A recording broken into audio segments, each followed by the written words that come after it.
Welcome to Profile, Red Apple 21's monthly look at schools in Fairfax County.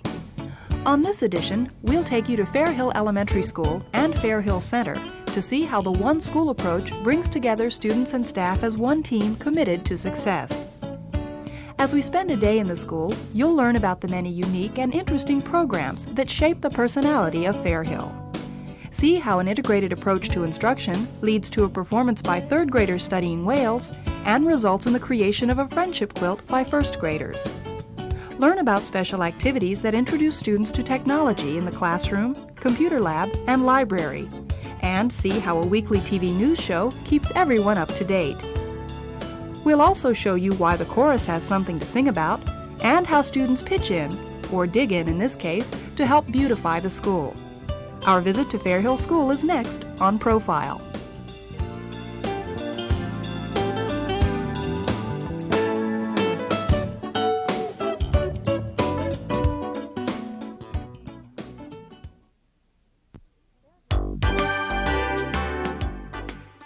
Fairhill School, located in central Fairfax County, is home to two distinct student bodies who have united as one school in a unique educational atmosphere.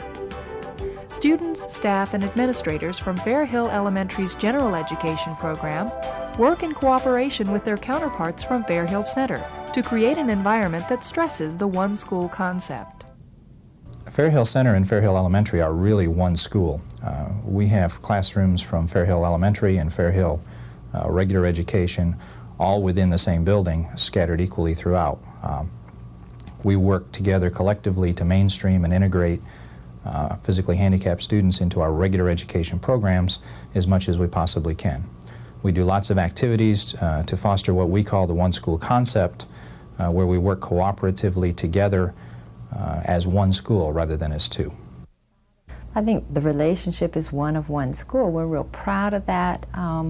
We hope that when people come in, parents and students alike, that they know that they're a member of the Fairhill family. And that's our relationship tries to play that whole thing out in terms of our faculty, in terms of our PTA, in terms of our students, most importantly. And we're proud of that, and we like that one school feeling. The one school focus is evident in many aspects of life at Fairhill. Administrators and teachers work together on common goals, and at the top of the list, equal educational opportunities for all students. We have one real broad goal for all of our students, is that all of them have a right to an equal education that walk in the front door of our building.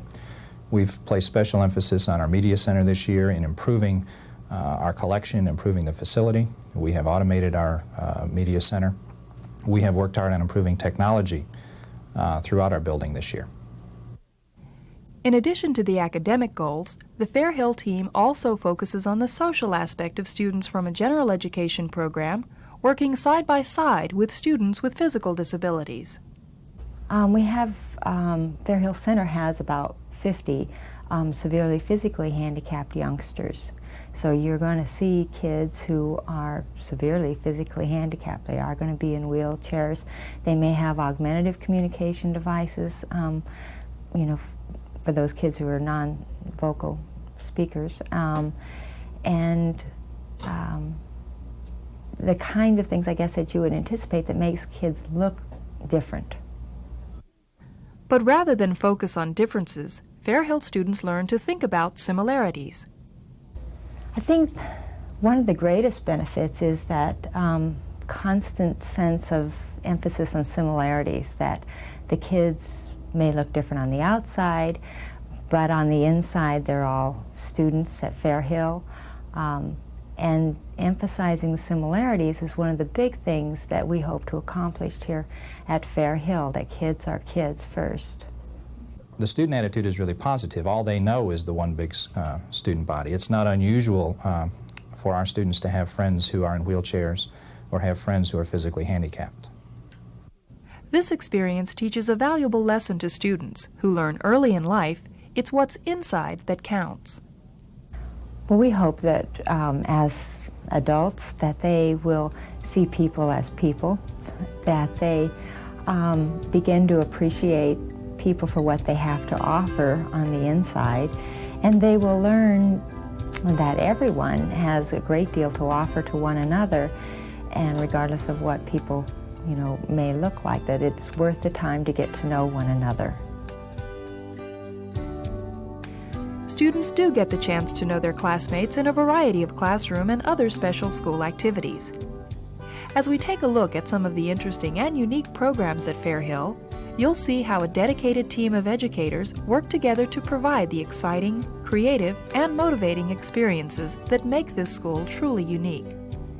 We'll begin with a look at a project that started out as a lesson in social studies for first graders and grew into an interdisciplinary activity that tied the rest of the studies together. My mother made me a quilt when I wasn't any older than you, but sometimes the old ways are forgotten. Tanya leaned against the chair and rested her head on Grandmother's shoulders. The quilt was made as a result of a social studies book, The Patchwork Quilt. So I was able to write a grant and receive money to have an author come in and speak who has written a book about grandparents, and in the book there's a quilt, and to get some books for our library, and then some fabric and stuff for quilts. To make this book come alive for the students, the first thing we did was piece out of wallpaper a patchwork quilt. And then, so that we got around to the real thing, each student brought in a piece of fabric that was special to them in some way, maybe from something they had worn that they had outgrown, or something that was of significance to them. Otherwise, we cut out a heart, appliqued it on a little muslin square, and then each student also had a handprint, and they wrote their name on their handprint, and I pieced the quilt together, and then we quilted it by tying little bows all over the quilt. And so this was all done to enrich the book, The Patchwork Quilt, for them. The lessons related to the patchwork quilt brought the story to life as children learned about the love, care, and fond memories that are part of their quilt making. First graders from Fairhill School and Center worked together on the quilt project, and with each student, something unique was added to the creation. Oh, they were very much involved from the beginning. They each brought in fabric, and they each have two squares in the quilt, as do the rest of the first graders in my classroom. We worked with them from the beginning on this quilt. From the social studies unit, the children learned about grandparents and family tradition. They also learned that a family heirloom, like a patchwork quilt, is made not only of fabric and thread, but also of family memories. They were able to see that some things that are made with love and care take a lot of time, and it's far different from being able to rush out to the department store and buy a quilt that's already put together. It wasn't something that we did in a week or a month. It lasted for several months and was an ongoing focus in our room for quite a while. Creative teaching strategies always make learning more fun and more meaningful for students, and often incorporate components from many other areas of the curriculum into one project. For third graders, this approach led to a whale of a project that included components in science, social studies, art, and music. Well, to begin with, the students initiated much of the unit on their own. They had done several projects in the library involving endangered species and were interested in whales. I was very interested in whales, and we decided why not make a unit on it. So we did. I talked with several other teachers, and we started off by discussing whales in the different categories, whales through history. The students initiated research projects on whales of their choice, and we then proceeded to paint whales, which were three-dimensional. We hung them in the rooms. General education and center students worked together on the project for the whales unit. In this art activity, students decorated Save the Whales t-shirts to get their message across. What color of waves do you want? I mean whales. This color? Yeah. I take sparkling blue if I were you. Students were preparing for the unit's culminating activity, an original musical performance based on their lessons. The inspiration for the words came from a unit on whales, and it was written as a skit in rhyme, and I simply was reading through it and thought this would make a terrific rap song, and since all the children love rap, seemed like a perfect opportunity. I then pulled out my keyboard and dusted off the keys a little bit and picked out some background music and added some percussion and went from there.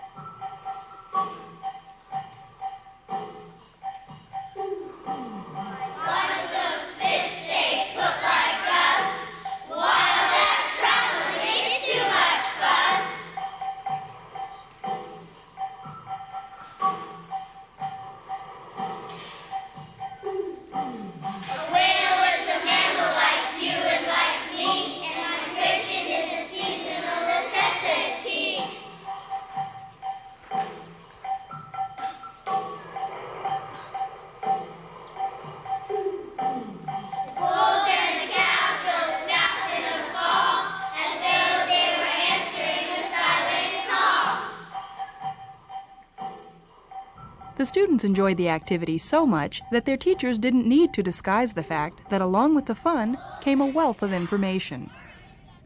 I think so, although I find with the third graders it's hard to pull anything on them, but they do enjoy it, and certainly I think it helps them to retain the information.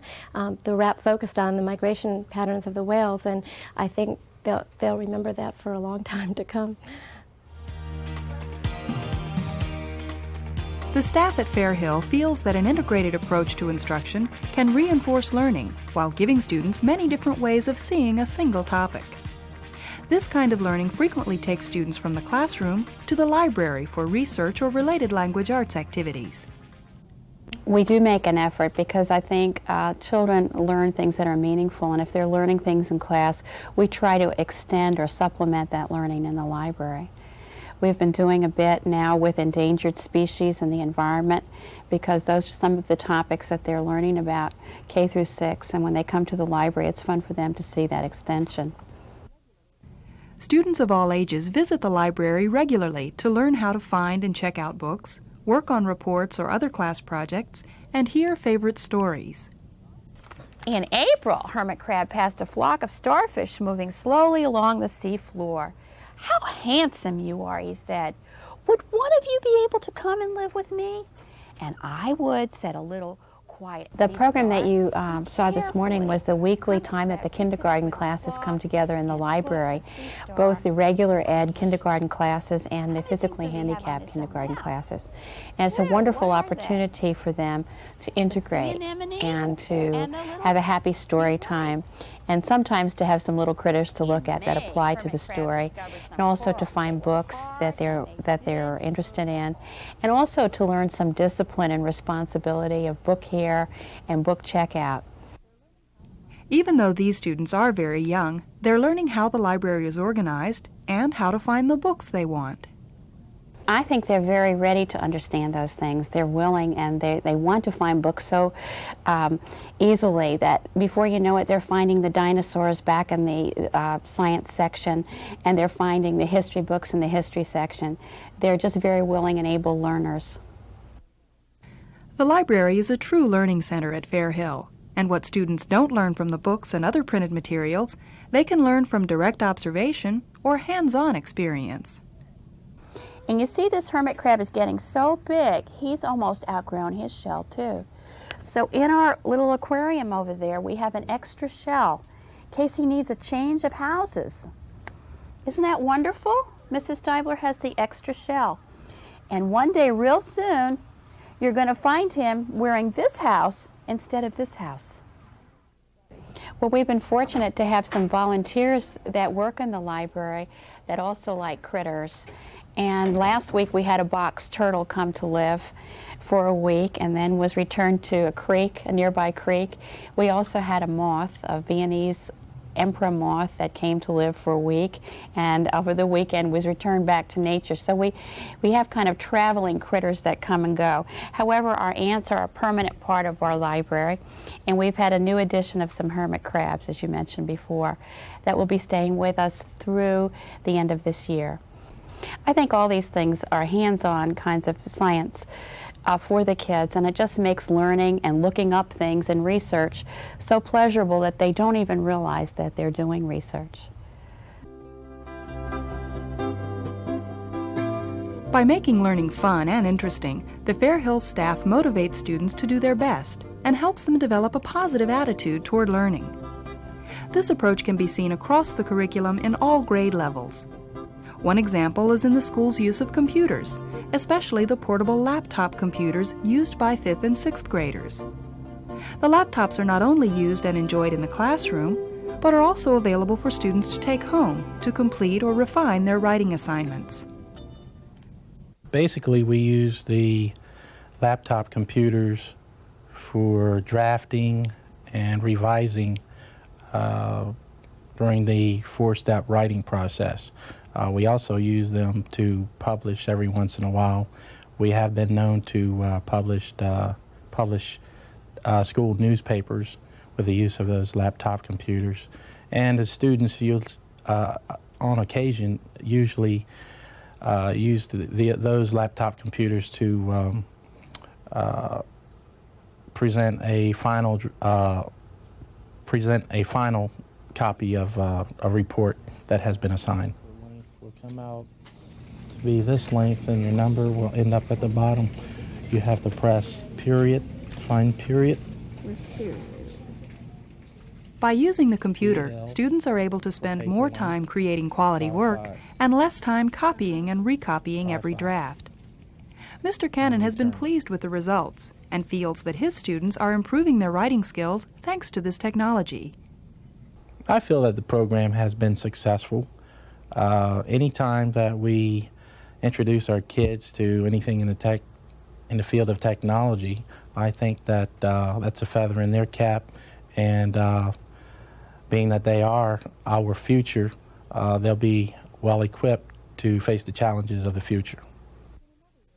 Mr. Cannon is also working with students in another area of technology, television production. Each week, his students produce a closed-circuit news program from the classroom that has become known as Studio 13. WFES Channel 6 Fairhill News is a student-produced, student-filmed, student-edited news program here at Fairhill. It started back in December and first aired, I guess, December 21st. That was our debut show. Through closed-circuit television throughout the school.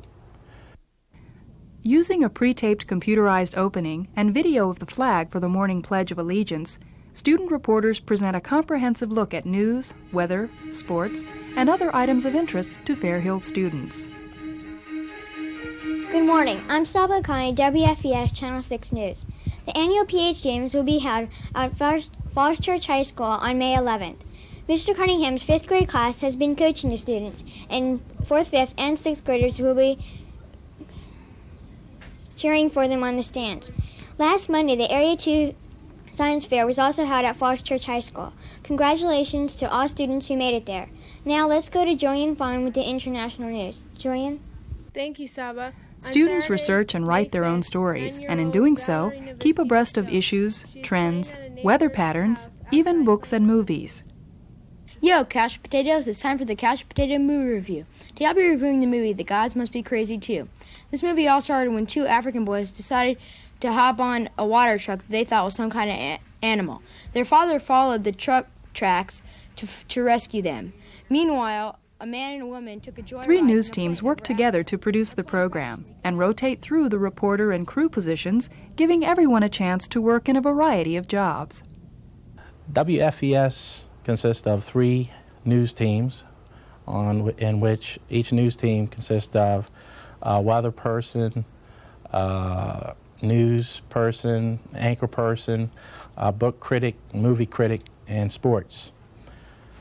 Each week the teams rotate and the teams that are not due to present for a particular week will help the other teams get their act together for presentation for the week. The program is taped on Thursdays, and it's aired throughout the school on closed-circuit television each and every Friday. Today for lunch we'll be having chicken nuggets with hot flaky biscuit, choice of 2, oven fries, fresh orange wedges, apple juice, or chef salad with roll. We have 2 birthdays today, James McBurn and Cecina Varna-Soup. Please report to the office. We also have 1 staff birthday today, Mrs. McAllister. That's all for this week. Join us again next time with another edition of WFES. The WFES Channel 6 News team is just one example of a small group of students providing a valuable service to the school. Through a variety of activities, Fairhill students learn that everyone can contribute in some way, and by working cooperatively, they can make their school a better place. This idea holds true for groups such as the SCA and for students and staff involved in Fairhill's beautiful Courtyard garden. Those roots are still just kind of like the way we put them in there, aren't they? This is my 3rd year at Fairhill, and I love to garden, and I noticed that there was a courtyard that needed some love and attention. I asked around the faculty who'd been here, and they said, oh, nothing will grow out there. So I applied for a grant, and I did get the first of 2 grants. We've received 2 grants, and we asked for help from the garden centers in the area, and one responded and came and told us the plantings that we should put there. And so that's the way we began. Do you remember how hard it was to get our bulbs planted around those tree roots? Whew! We'll put some more in the fall. The students enjoy working in the garden and seeing how their efforts turned a vacant courtyard into a beautiful centerpiece for the school. Because the garden was created for everyone's enjoyment, Dr. Burnett makes an effort to involve as many students as possible.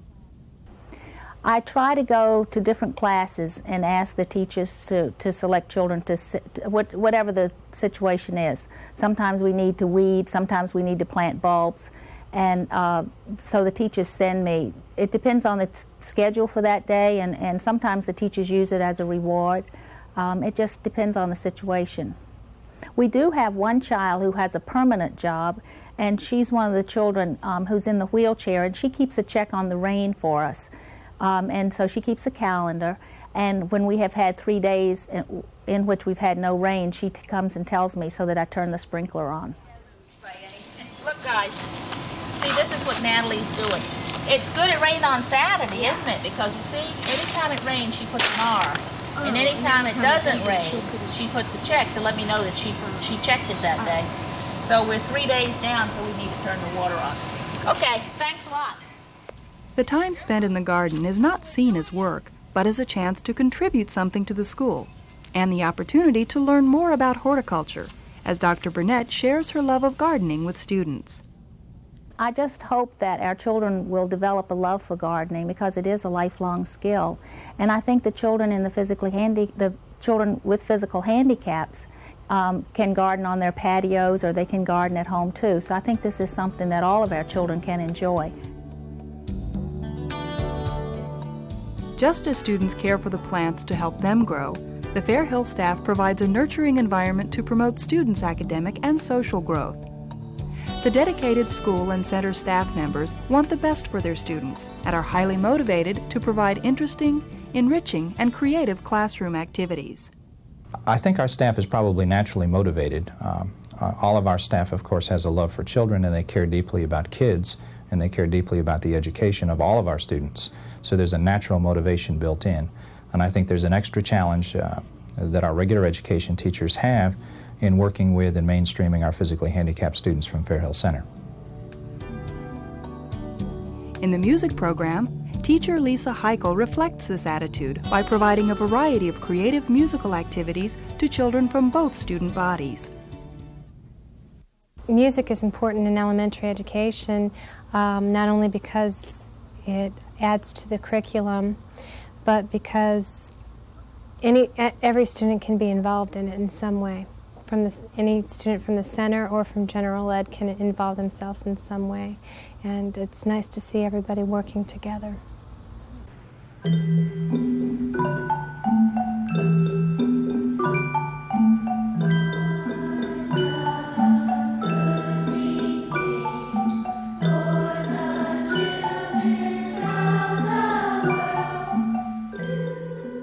The 83 students in the 5th and 6th grade chorus enjoy the music program, which not only gives them the chance to sing, but also provides opportunities to play instruments.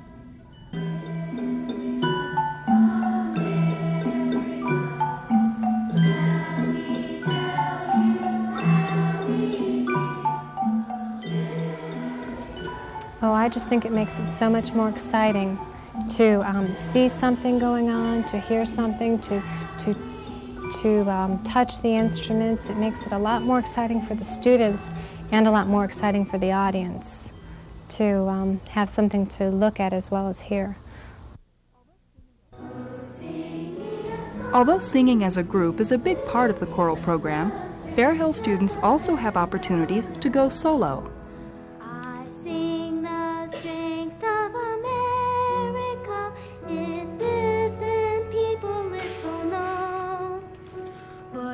Well, I always have more that want to sing solos than I have room for.